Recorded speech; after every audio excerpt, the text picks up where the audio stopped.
Today we're going to talk about stitch length. So on most sewing machine, if you have bought correctly, you should be able to adjust your stitch length. For the Juki 29Z, this is the stitch length dial where you can change your stitch length. Okay, so you may want to ask, so why do I need to change my stitch length? So when you put your dial to 1 or even less than 1, right, means you have a very short stitch length. Let me show you what you how do we mean when we say short stitch length. Short stitch length means when we sew, it's going to be very close together, and it will take a long time to sew that straight line, right? So dot, dot, dot, very close together. So as you lengthen your stitch length to, let's say 2, it will probably go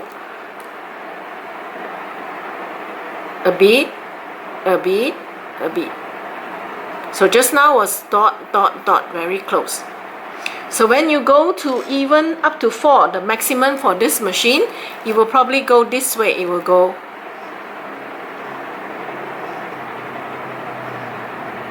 so something like that, just to illustrate for you. So if it's less than 1, it will probably go dot, dot, very close, and it will take a long time to sew a straight line. Then middle is this. So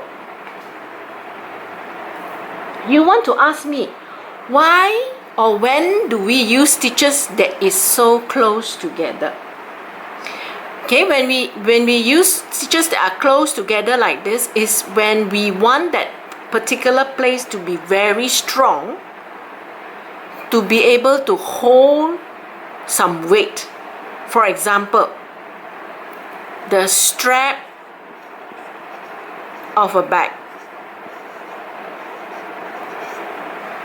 So because the strap of the bag needs to hold the weight of the bag, so when we sew the strap of the bag, we can go for very close stitches so that it is stronger. So when do we use stitches that are so far apart? When we want to be able to take it out easily, when you are tagging, what we'll call, you are just tagging. And after tagging, we want to take it apart. So sometimes, like for example, when we sew zip, right? So we have the zip, and we put it on the fabric, and we want to lightly put it in place first, long stitch, before we properly sew it, because we need to hold it together. So that is called tagging. After we do the proper sewing, we will take this apart, these long stitches.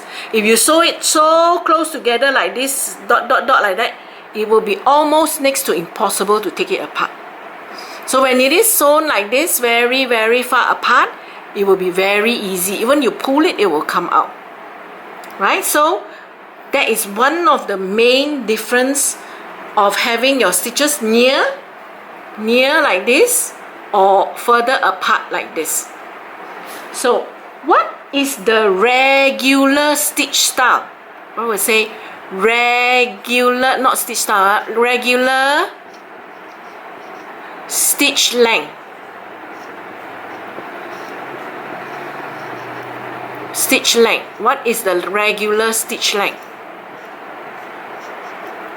The regular stitch length will be 2.4 or 2.5. That will be the regular stitch length for normal sewing, right? So how do we choose that on the dial? This is how we choose. So we go to, this is the indicator. So we go to in between 2 and 3. This is 2.5. If you have a digital machine, you can actually choose 2.4. On this kind of machine where it's dull, we won't be able to know whether it's 2.4 or 2.5, but we roughly know halfway through it's 2.5. On the digital only, we can be accurately say that it's 2.4. Right? So this is about the use of your stitch length. When to use shorter stitch length, when to use regular stitch length. Regular is 2.4 usually, and then when you want to take it apart, it's just a tagging, you can sew it with 4 like this. Right? That is the general rule for changing your stitch length.